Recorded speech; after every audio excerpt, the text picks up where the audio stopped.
जय हिंद मेरे प्यारे साथियों, कैसे हैं आप लोग। आशा करते हूँ कि आप लोग अच्छे होंगे। फिर से मैं अर्जुन प्रताप आप लोग का अपना परिवार ड्रीम क्लासेज में स्वागत करता हूँ। चलिए, हम लोग पॉलिटी में चल रहे थे लोकसभा के अध्यक्ष एवं उपाध्यक्ष, यानी भाग 5 में चल रहे हैं। भाग 5 में है क्या, संघ था, जिसमें हम लोगों ने अनुच्छेद 93 के अंतर्गत हम लोग चलने का प्रयास करेंगे आज से। देखिए ध्यान से, अनुच्छेद 93 में क्या कहता है कि लोकसभा जो है उसमें एक अध्यक्ष होगा और एक उपाध्यक्ष।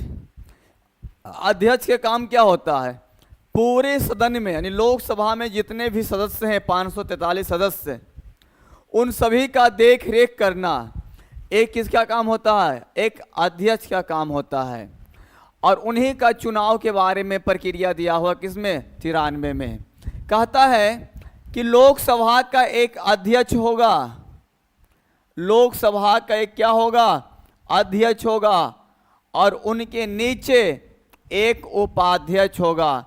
मान लिए किसी समय अगर अध्यक्ष लोकसभा में नहीं रहे तो उसके स्थान पे देखरेख कौन करेगा, उपाध्यक्ष करेगा।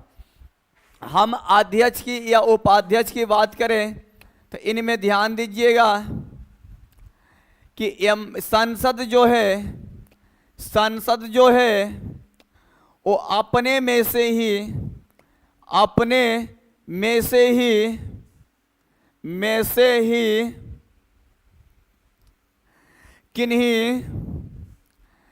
किन्हीं एक व्यक्ति को अध्यक्ष एवं उपाध्यक्ष चुनते हैं।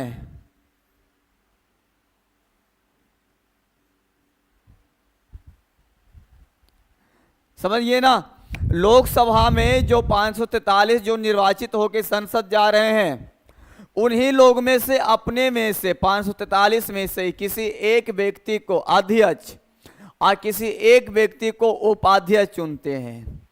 तो हमारे देश में ज़्यादातर अध्यक्ष उसी दल का व्यक्ति होता है जिस दल के पास बहुमत होता है। जैसे वर्तमान में हम लोग का ओम बिरला साहब जो हैं बीजेपी का है, क्योंकि बीजेपी का बहुमत हमारे देश में वर्तमान समय में ज़्यादा है, यानी बीजेपी मतलब नरेंद्र मोदी जी का दल का। चलिए आगे की ओर हम चलते हैं। अनुच्छेद 94 में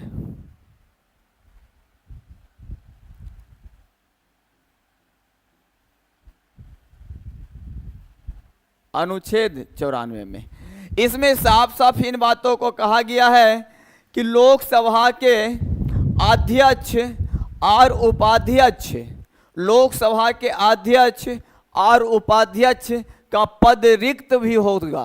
कब कब रिक्त होगा, जिनके बारे में जानकारियां देना है। यानी अध्यक्ष और उपाध्यक्ष का रिक्त पद किस प्रकार से हो सकता है, जिनके बारे में, पहला, या तो जो अध्यक्ष हैं उनका कार्यकाल जो है वो समाप्त हो गया हो, कार्यकाल समाप्त हो गया हो तो उनकी पद रिक्त हो सकता है। दूसर की बातें हैं, या तो वो त्याग पत्र दे दे, या तो वो क्या दे दे, त्याग पत्र दे दे, तब उनका पद रिक्त हो सकता है। या तो वे किसी कारणवश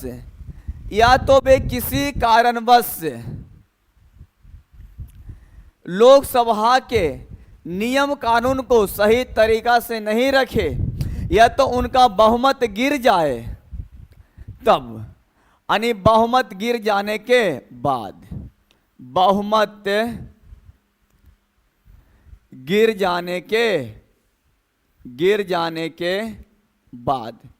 यानी ये 3 प्रकार है जिससे पद क्या हो सकता है, रिक्त हो सकता है।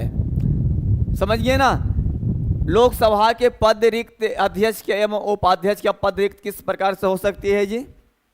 तो यह तो वो उस व्यक्ति का कार्यकाल समाप्त हो गया हो, या तो खुद त्याग पत्र दे दे, या तो फिर उनका बहुमत जो है वो गिर जाए, तो अपना अध्यक्ष पद से क्या देंगे, इस्तीफा उन्हें देना पड़ेगा। अनुच्छेद 95, अनुच्छेद 95 में किन बातों को रखा गया है? अनुच्छेद 95 में कहा गया है कि जो अध्यक्ष हैं, अध्यक्ष हैं, अगर ये संसद में नहीं है, संसद में नहीं आ पाए किसी कारणवश, नहीं आ पाए किसी कारणवश, आ पाए किसी कारणवश, तो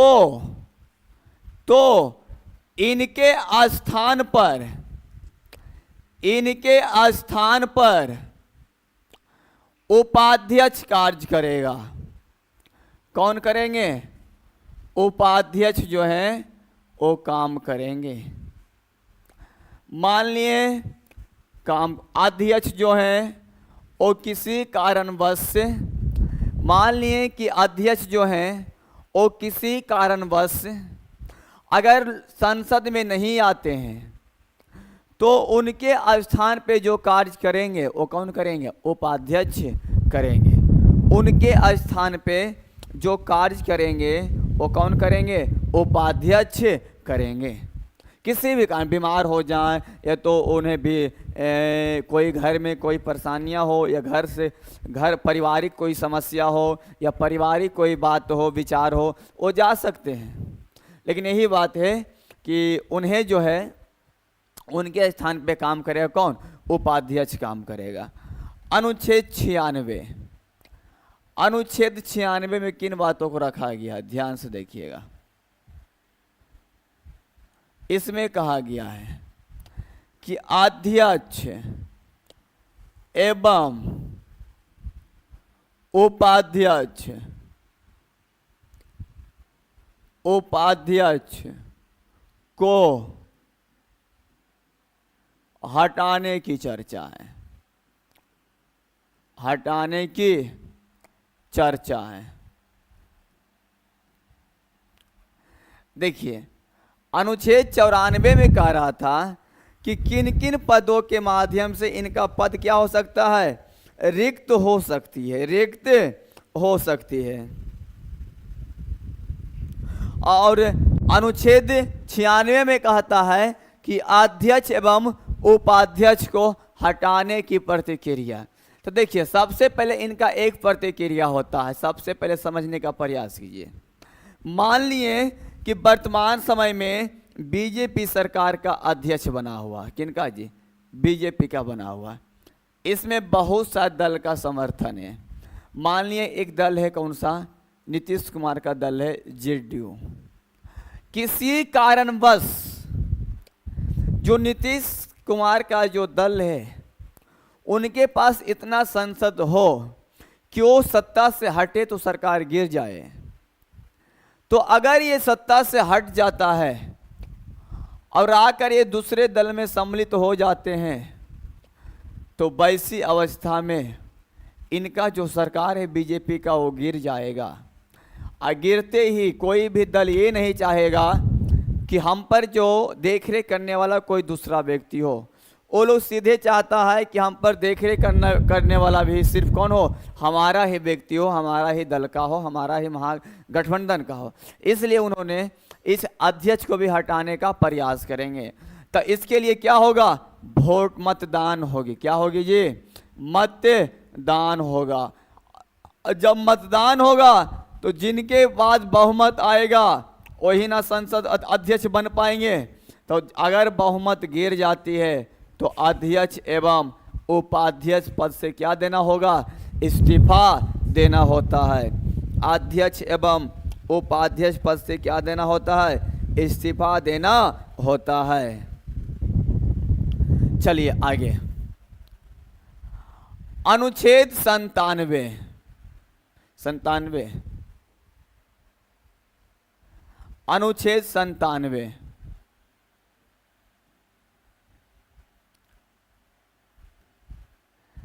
इसमें सभापति, सभापति या उपसभापति या लोकसभा के अध्यक्ष या लोकसभा के उपाध्यक्ष का वेतन की चर्चा है, वेतन की चर्चा है, चर्चा है। इन बातों को ध्यान देना है। अध्यक्ष हो उपाध्यक्ष हो, उनकी वेतन की क्या चीज है? चर्चा है। चलिए आगे की ओर हम लोग चलते हैं। इससे उतना खास प्रश्न नहीं पूछा गया है, इसलिए हम लोग आगे की ओर चलते हैं। अनुच्छेद 98, अनुच्छेद 98 में क्या कहा गया है? इसमें कहा गया है कि दोनों सदन का पृथक सचिवालय होगा, सचिवालय होगा। सचिवालय की मतलब होता है कि वहीं पर जो है हर एक प्रकार का डॉक्यूमेंट्स हो या जो भी कागज पत्तर की बातें हो या जो भी वहाँ से जैसे भर्ती जो निकलता है कि नहीं लोकसभा में इन कर्मचारियों पर भर्ती है, सुरक्षा पर भर्ती है, सुरक्षाकर्मी पर है, ये सब का देखरेख करने का प्रयास कौन करता है? सचिवालय का महासचिव करते हैं। तो इसके लिए रखा गया है कि राज्यसभा का अलग व्यक्ति रहेगा और लोकसभा का अलग व्यक्ति रहेगा। ध्यान से, राज्यसभा का अलग व्यक्ति रहेगा और लोकसभा का अलग व्यक्ति रहेगा। इस बात पर भी चर्चा किया गया है। अगला हम लोग चलते हैं, अनुच्छेद 99। देखिएगा ध्यान से, अनुच्छेद 99 में क्या कही जाती है कि संसद ना शपथ लेंगे, यानी संसद के सदस्यों का, संसद के सदस्यों का शपथ की चर्चा है। अब बात यहां पर है कि जैसे सब लोग तो अभी तो संसद बन के आया है, तो इनमें से कोई अध्यक्ष बन नहीं पाए हैं, ना ही तो कोई उपाध्यक्ष है, तो फिर शपथ कौन लेगा जी? तो ध्यान से देखिए, तो शपथ लेने के लिए राष्ट्रपति साहब के माध्यम से, राष्ट्रपति साहब के माध्यम से एक व्यक्ति को नियुक्त किया जाता है, नियुक्त किया जाता है, एक व्यक्ति को नियुक्त किया जाता है जो सभी नए सदस्यों का, सभी नए सदस्यों का शपथ दिलाते हैं, शपथ दिलाते हैं। ध्यान से देखिएगा एक बात यहाँ पर और, कि जो हमारे लोकसभा का अध्यक्ष हुए या जो हमारे लोकसभा का उपाध्यक्ष हुए, ये दोनों जो है वो संसद के रूप में ही शपथ लेते हैं। समझिए ना, ये दोनों जो है ना ये संसद के रूप में ही क्या लेते हैं? शपथ लेते हैं। जो हमारे अध्यक्ष हो या हमारे उपाध्यक्ष हो, ये दोनों जो है ना शपथ जो है ना इस संसद के रूप में ही लेते हैं।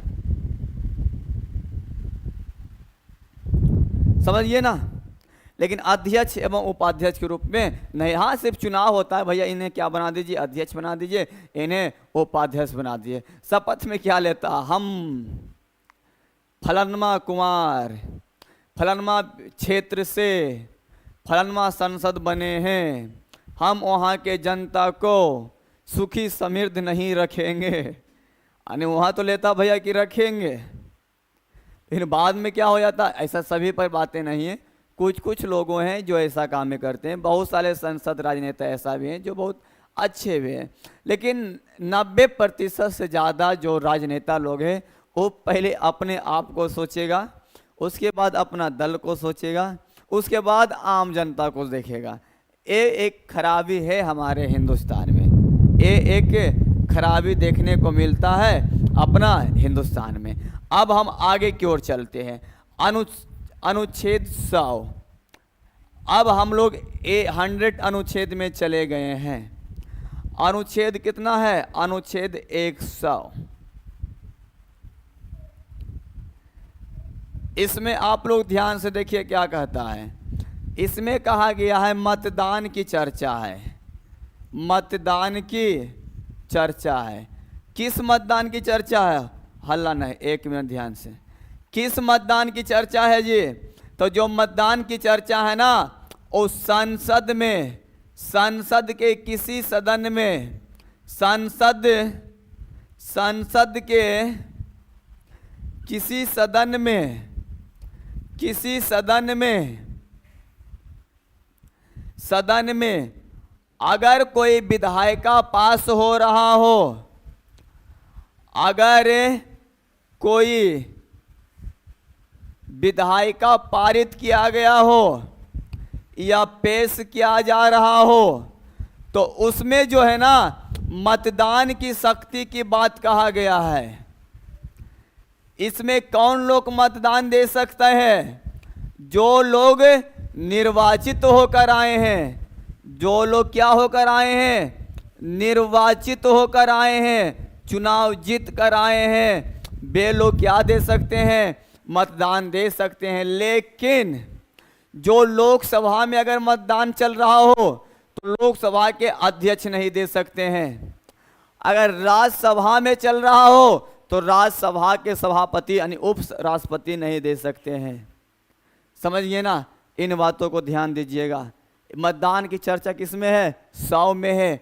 अगर कोई विधायिका बनती है तो उसमें मतदान होता है जिसमें अध्यक्ष अपना वोट, हाँ अलग बातें हैं कि कभी वोट बराबर चला आता है तो अध्यक्ष अपना वोट का प्रयोग करते हैं। बाकी उपाध्यक्ष हो जाए, प्रधानमंत्री साहब हो जाए, अन्य मंत्री कैबिनेट मंत्री हो जाए, वो सब के सब अपना मतदान देंगे। चलिए आगे की ओर हम लोग चलते हैं। अब अनुच्छेद 101, अनुच्छेद 101, इसमें देखिए क्या कहता है। इसमें वैसे संसद के बारे में बातें किया गया हो जिनका पद रिक्त हो गया हो, यानी स्थान रिक्त की चर्चा है। स्थान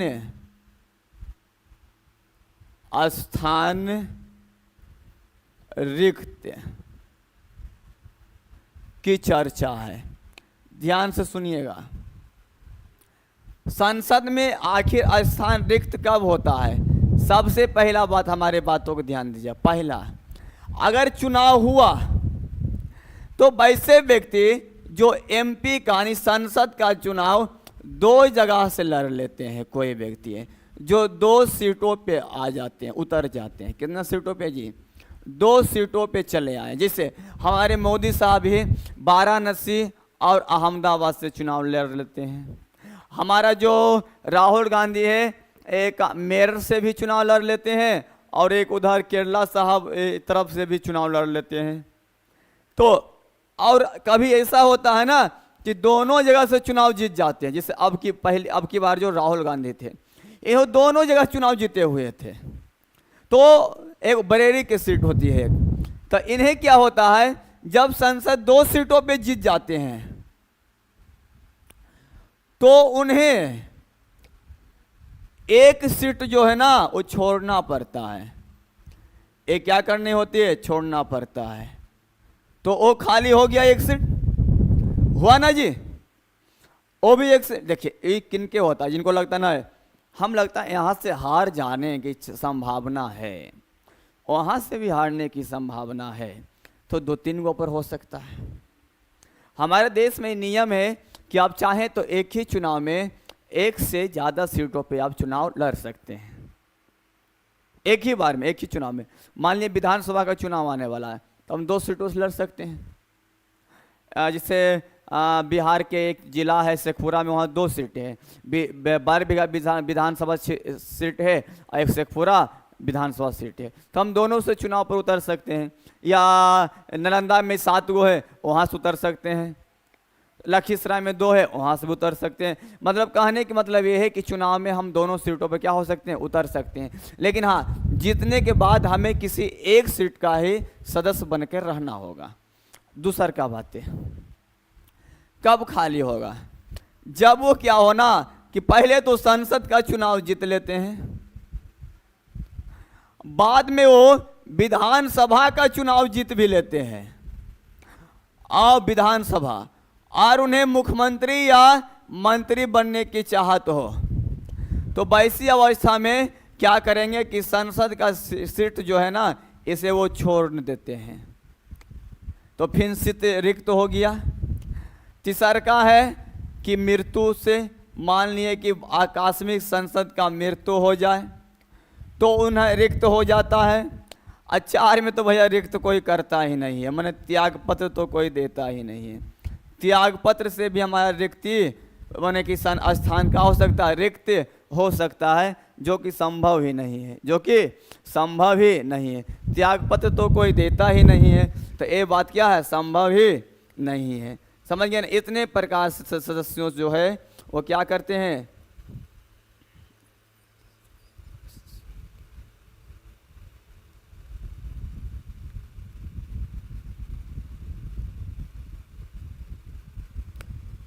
नहीं हो। चलिए आगे की ओर हम चलते हैं।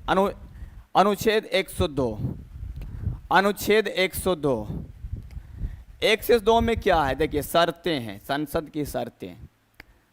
102 में क्या है, इसमें जो है ना सदस्य बनने का शर्त है, सदस्य बनने की शर्त है। अभी हम रिक्त पद उसी बातें बताए हैं, बनने का शर्त है।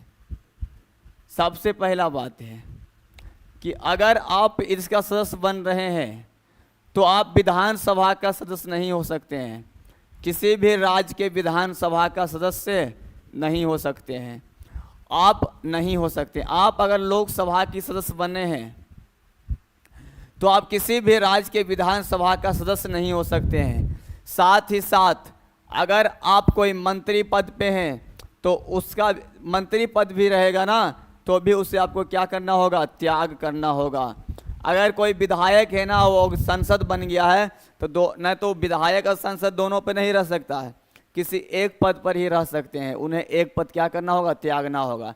संसद की हम शर्तें चल रहे हैं, तो इसमें संसद बनने के लिए हम बता रहे हैं, तब विधानसभा का पद को क्या करना होगा, त्यागना होगा। इन बातों को ध्यान दीजिएगा।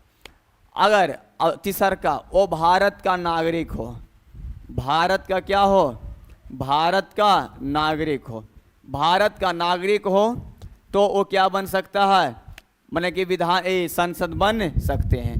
भारत का नागरिक हो तो भी क्या बन सकते हैं, संसद बन सकते हैं।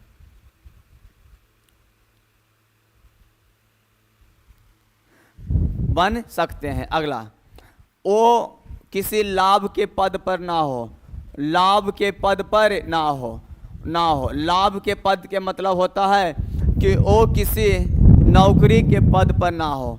लाभ के पद पे मतलब क्या होता है कि वो किसी नौकरी के पद पर ना हो।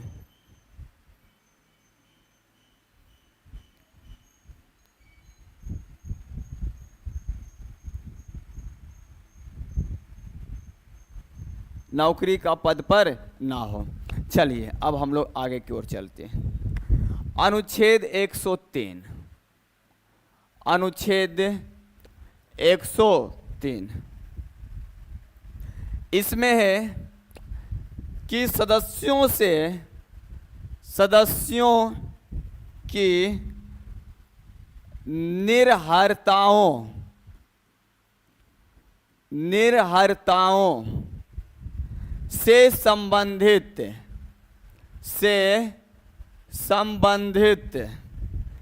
प्रश्नों पर विनिश्चय।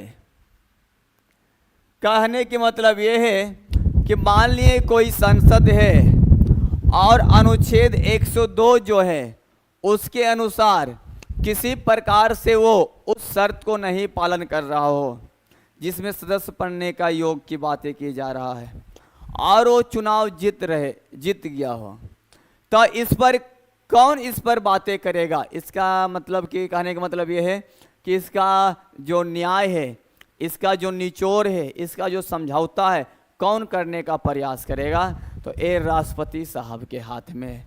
किनके हाथ में? राष्ट्रपति साहब के हाथ में है। ये उस पर अपना निश्चय करेंगे। ये क्या करेंगे? राष्ट्रपति साहब जो है उस पर क्या करेंगे? निश्चय करने का प्रयास करेंगे।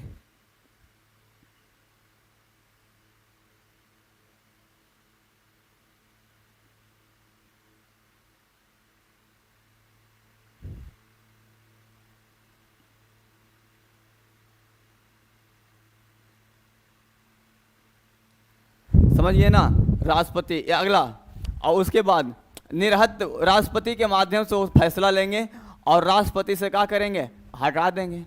जो शर्त का ही पालन नहीं कर रहा उसे क्या करेंगे? हटाएंगे। और राष्ट्रपति इसके लिए क्या करेंगे? निर्वाचन आयोग से चर्चा करेंगे कि बताइए आप कि ये जो संसद हैं, ये जो सदस्य बने हैं, ये जो सदस्य आए हुए हैं, इन सदस्य के बारे में आप क्या कहना चाहते हैं? क्या इन्हें निर्हारता के माध्यम से इन्हें बाहर निकाल दिया जाए, इन्हें संसद से रद्द कर दिया जाए या नहीं किया जाए? इन बातों का जो वाद विचार जो होगा किनके पास होगा? राष्ट्रपति और निर्वाचन आयोग के बीच होगा। राष्ट्रपति और निर्वाचन आयोग के बीच होगा। अनुच्छेद 104,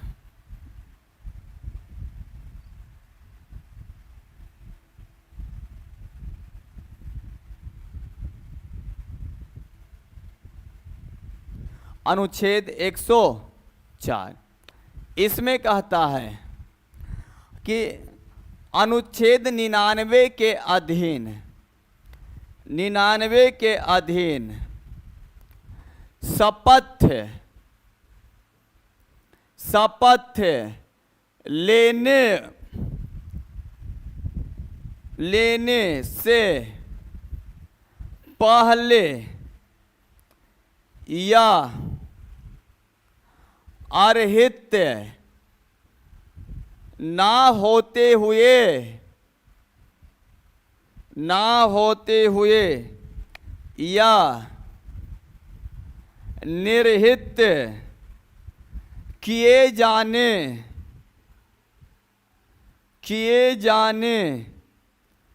पर बैठने और मत देने के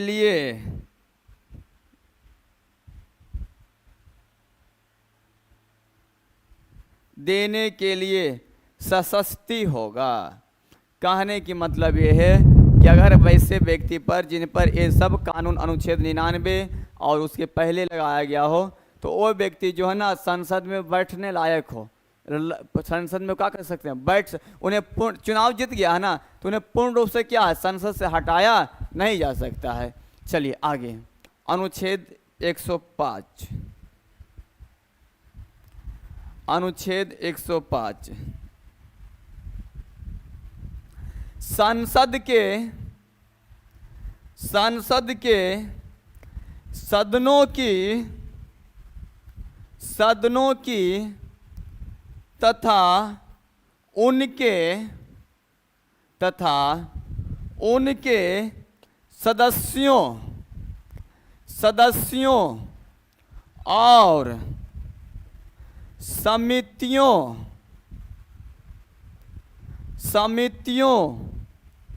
की शक्तियां, विशेषाधिकार आदि है। कहने के मतलब 105 में यह हुआ कि संसद के सदन में जो भी व्यक्ति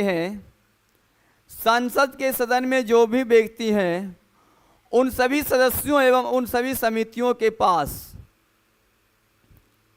उन सभी सदस्यों एवं उन सभी समितियों के पास ये शक्ति है कि वो अपने विधायिका पर संसद में स्वतंत्र रूप से बोल सकते हैं। स्वतंत्र रूप से बोलने की प्रक्रिया है। आप जो विधायिका पास हो रहा है उस पे आप स्वतंत्र रूप से वाद विवाद कर सकते हैं कि इसमें क्या अच्छे है, क्या खराब है, इसमें क्या विशेषता है, इसमें किन बातों के लिए माने कि जनता के लिए सही है या नहीं है, इन सभी बातों की चर्चा आप कर सकते हैं संसद में। ये आपको शक्ति के रूप में कौन देता है? ये आपको शक्ति के रूप में देता है अनुच्छेद 105। ये हम बात करते हैं अनुच्छेद 106। अनुच्छेद 106 जो कहती है वो संसद के सदस्यों का वेतन एवं भत्ते की चर्चा है। भत्ते की चर्चा है। सदस्यों का वेतन एवं भत्ते की चर्चा है। ये कौन से अनुच्छेद में कहा गया है? 106 अनुच्छेद में इन बातों को रखा गया है।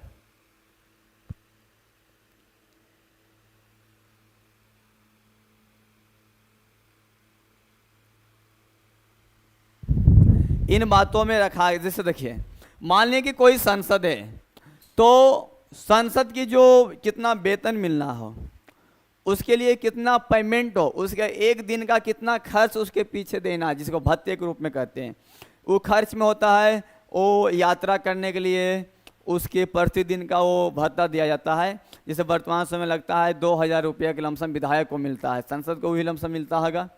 यानी यही सब मिला के संसद का पेमेंट होती है। वो अलग बात है कि संसद बनने के बाद जो काम हम लोग के लिए आता है, जनता के लिए आता है, वो पैसा वो अपने पास रख लेता है, वो अलग बातें हैं। लेकिन मेन रूप से जो उन्हें पैसा मिलती है वो मंथली मिलता है, जो अलग मिलता है, और अन्य रूप से जो पेमेंट मिलती है वो अलग मिलती है। यहाँ पर एक बात और देना है कि जो वेतन की बात है वो बढ़ते घटते रहता है।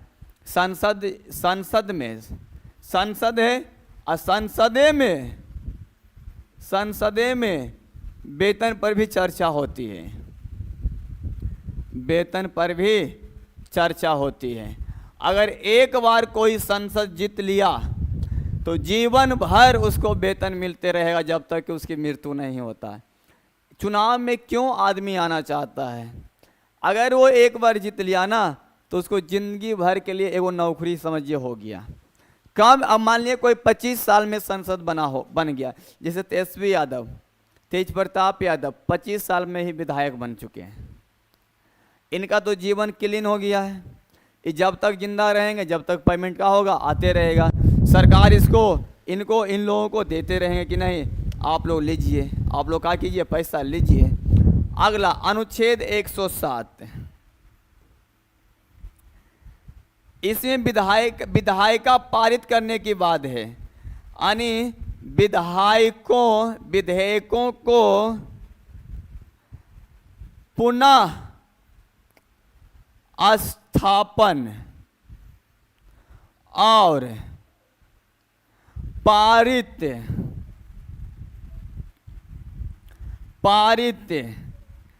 किए जा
चलिए ध्यान दीजिएगा, बैटरी का परेशानियाँ था जिसको हो गया है। अब आप लोग ध्यान दीजिए इधर। तो क्या कर रहे थे कि लोकसभा में पहले तो राज्यसभा से पेश होगा 2/3 बहुमत के साथ, फिर लोकसभा में 2/3 बहुमत के साथ उसे पेश करना होता है। जब दोनों सदनों में पेश हो जाने के बाद, दोनों सदनों में पेश होने के बाद इन्हें किन के पास भेजा जाता है? राष्ट्रपति साहब के पास भेजा जाता है। और वो इसके बारे में चर्चा करने के बाद वो क्या करते हैं? विधायिका को पेश करने का प्रस्ताव रखते हैं। चलिए अब अनुच्छेद 108 की बातें करते हैं। अनुच्छेद 108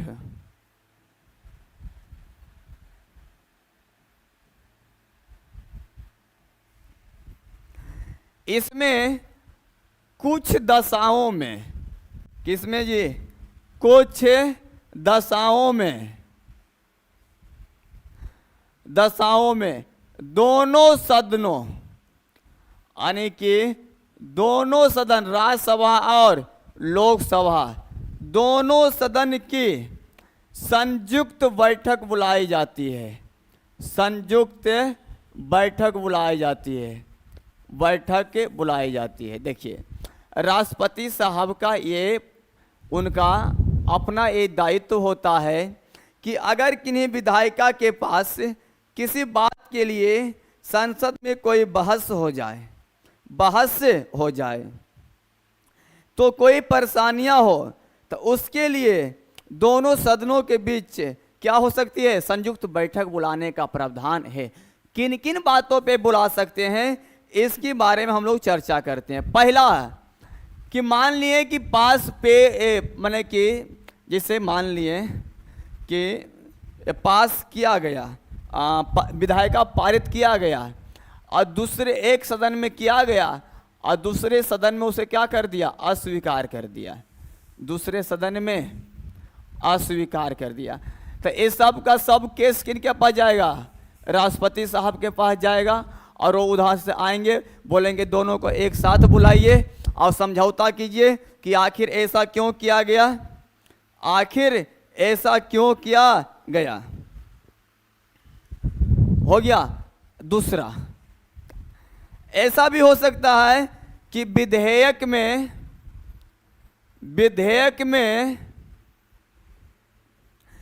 किए जाने वाले संशोधन के बारे में,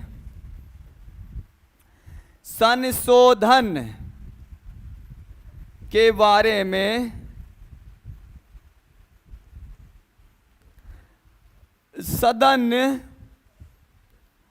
अंतिम रूप से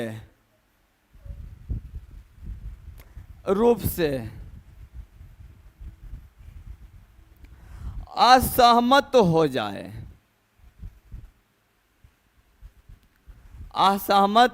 जाए, पहले कहा ना इन्होंने विधायिका पेश कर दीजिए, जब उसमें संशोधन करने की बात आया तो दोनों सदन कह रहा कि नहीं ये ऐसा नहीं होना चाहिए, इसमें हमारे देश का क्या असर होगा। तो इन सभी बातों को भी देखना पड़ता है। तो ये भी अपने आप में है, संयुक्त बैठक बुलाने का एक महत्वपूर्ण क्या है, अपना आइडिया हो जाती है। अगला है, कहता है कि दूसरे सदन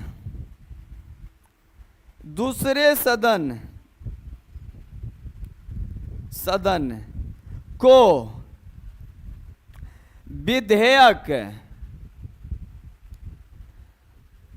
प्राप्त होने की तारीख से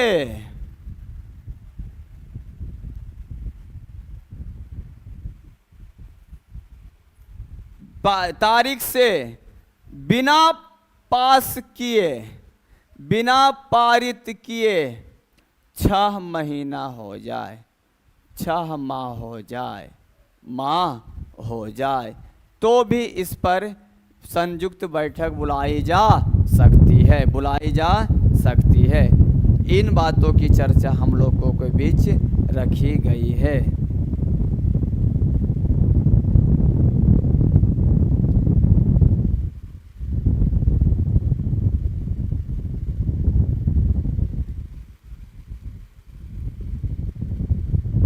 सुनिए ध्यान से, कहता क्या है। 108 में कहता है कुछ दशाओं में सदन जो है संयुक्त संयुक्त बैठक कौन बुलाते हैं, भी ध्यान दीजिएगा। संयुक्त बैठक बुलाने का जो हमारा शक्ति है वो राष्ट्रपति साहब के पास। किनके पास है? राष्ट्रपति साहब के पास है। राष्ट्रपति साहब के पास है। संयुक्त बैठक बुलाने का जो शक्ति है किनके पास है? राष्ट्रपति साहब के पास है। किस प्रकार से बुला सकते हैं? पहला, मान लिए कि कोई सदन में हम, राज्यसभा या लोकसभा, किसी भी सदन में हम कोई विधायिका पारित किए, कोई नियम कानून हम लोग पारित किए, और एक राज्यसभा से पारित हुआ और लोकसभा उसे अस्वीकार कर दिया। राज्यसभा के आदमी फोन करेगा, राष्ट्रपति चाचा हमारा विधायिका का किया, अस्वीकार कर दिया। तो बोले कोई बात नहीं, आते हैं और दोनों सदन का एक साथ संयुक्त बैठक बुलाएंगे।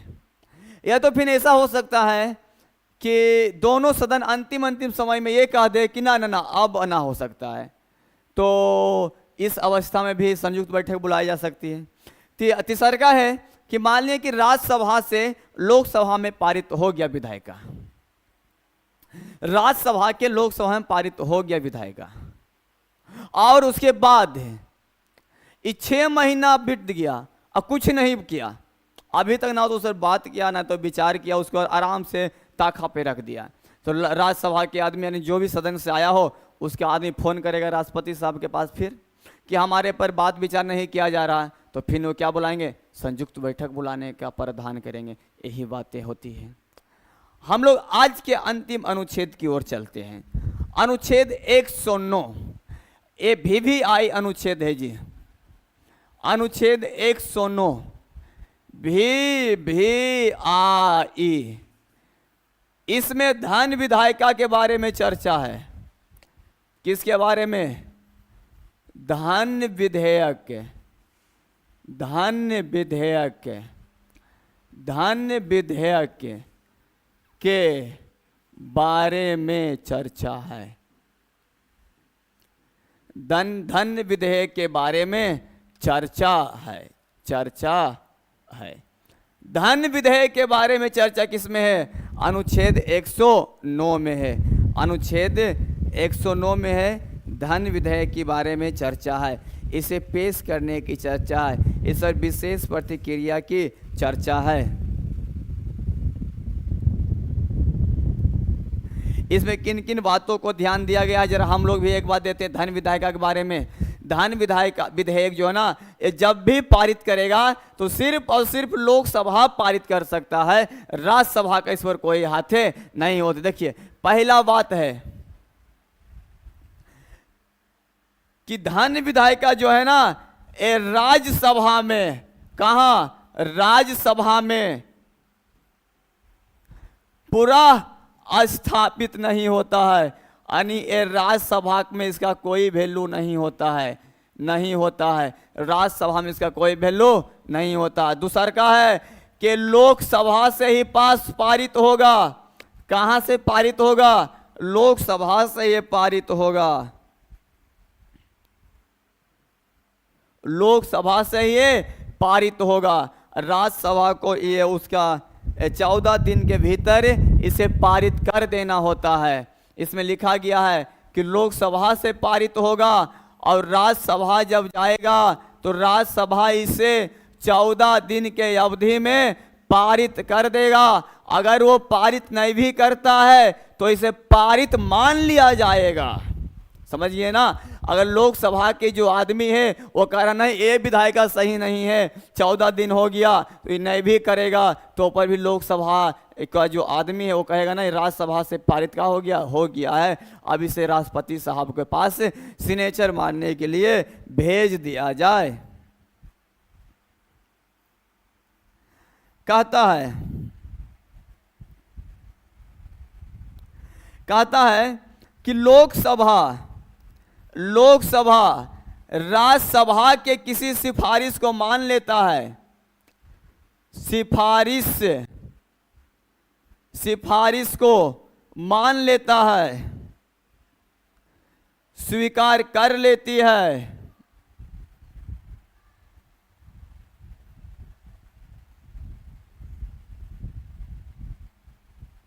कर लेती है तो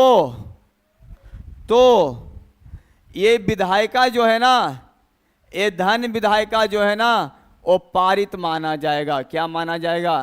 पारित माना जाएगा।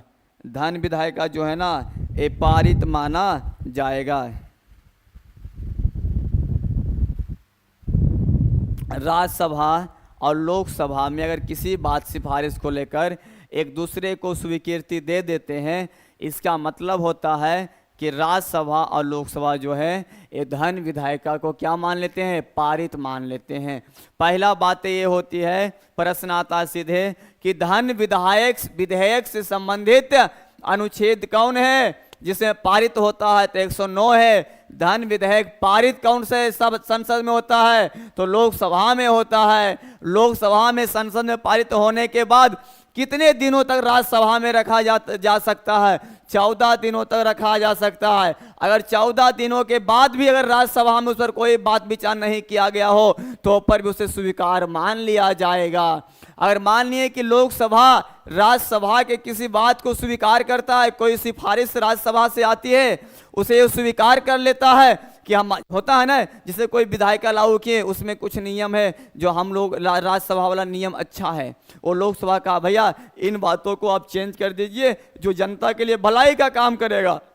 तो लोकसभा कहे कोई बात नहीं, हम कर देते हैं। नियम भी मान लिया ना, तो हो गया कि चलो राज्यसभा क्या हो चुका है?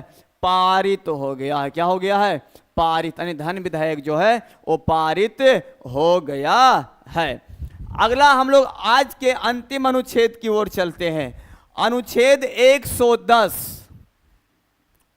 अनुच्छेद 110 ये भी धन विधायक से ही संबंधित है। अनुच्छेद 110 जो है ये भी धन विधेयक से ही संबंधित है। ये धन विधेयक से संबंधित क्या है जी? तो सिंपल से बातों में संबंधित ये है कि इसमें धन विधेयक की परिभाषा की चर्चा है। धन विधेयक के परिभाषा की चर्चा है, यानी इसका परिभाषा बताया गया है। क्या बताया गया है? परिभाषा बताया गया है। इसका परिभाषा बताया गया है। चलिए आज के लिए इतना ही। जय हिंद, जय भारत। पुनः कल मिलते हैं।